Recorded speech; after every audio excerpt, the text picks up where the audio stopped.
Hey, let's do a last minute check in on the Rams before this game with the Bears, week 4 game between two 1-2 teams. Rams have called up Akilla Witherspoon and Xavier Smith from the practice squad. Now, the Witherspoon activation is a little interesting. Kobe Durant should be good to go.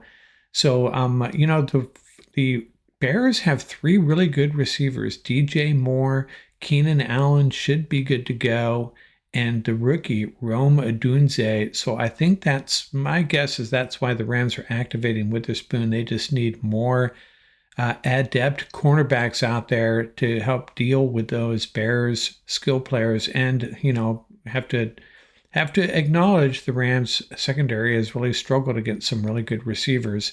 So that's probably what's behind the Witherspoon activation. Now, Xavier Smith, hey, he proved his value last week against the 49ers. What's interesting, though, is if the Rams do indeed intend to go with 12 personnel, Davis Allen, last I heard, was questionable. So I'm hoping he's able to go because they did not activate Kalanick again, and that would be his third activation. So that might be the reason behind that. After 3, you got to be on the roster permanently after that, the 53 man.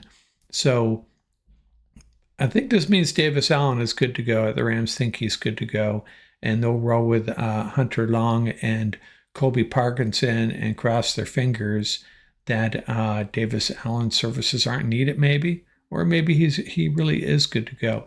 Hey, the one thing I did not get around to last week is talking about snap counts against the 49ers, and good to take a look at that because it's an indication perhaps of some trends we might be seeing moving forward. The entire offensive line and Colby Parkinson, with the exception of Logan Bruss, who missed 2 snaps. The rest of the offensive line and Colby Parkinson did not miss a snap. Hunter Long was out there for 26 snaps, meaning that the Rams had 2 tight end sets 45% of the time. And on defense, Gallimore and Bobby Brown basically splitting snaps at nose tackle. So I think the Rams coaching staff is seeing what Ian and Paul and the rest of us are seeing. Bobby Brown not quite getting it done.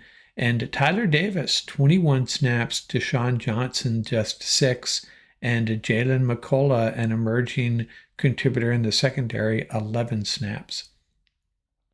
So how do I feel about this game? I shared my first and 4 keys to the game in my Rams-Bears preview. And to be honest with you, the more I think about this, and I've been checking in on some other experts, I shouldn't say other experts, I'm not an expert. I've been checking in on some experts, how they feel about this game.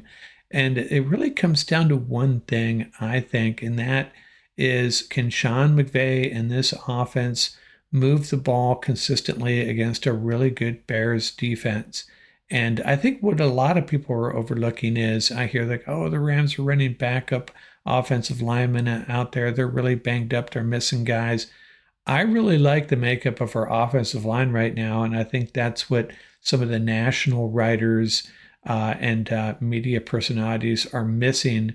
The contributions of Bo Limmer and the fact that Logan Bruss is actually playing okay. Alaric Jackson is back. And, our offensive line is pretty squared away right now. And that doesn't mean we're going to run the ball down the Bears' throat or keep Matthew Stafford clean the entire game. But it does mean this offense has a shot to move the ball and score against a really good defense, even without Puka Nacua and Cooper Kupp. So that's what it's going to come down to. Can Sean McVay design some stuff up, come up with some gems for this offense, and can this offense execute and move the ball against this Bears defense? I think the Bears defense is going to struggle running the ball, and I think with a Witherspoon active, I think we're going to have a decent day on defense, and we're maybe finally going to get a number of sacks with this defensive line and these edge rushers that have been coming so close from having a big game. Maybe this is the one. Really interesting game. 2 1-2 teams. The Bears and the Rams could both be 0-3 very easily. And the Rams, on the other hand, they could very easily be 2-1. They lost to the Lions in overtime, got smoked by the Cardinals, and then had that amazing win last week. Really strange year for the Rams and the Bears, a team that, hey, if they're going to get rolling, a lot of people had high hopes for them this year. This is the game. They're going to have to get it turned around, and it's probably not the best situation for them um, based on what they've done so far. Really struggling on offense, a defense getting it done, and then Sean McVay and Matthew Stafford coming to town looking for a win and desperate for a win as well.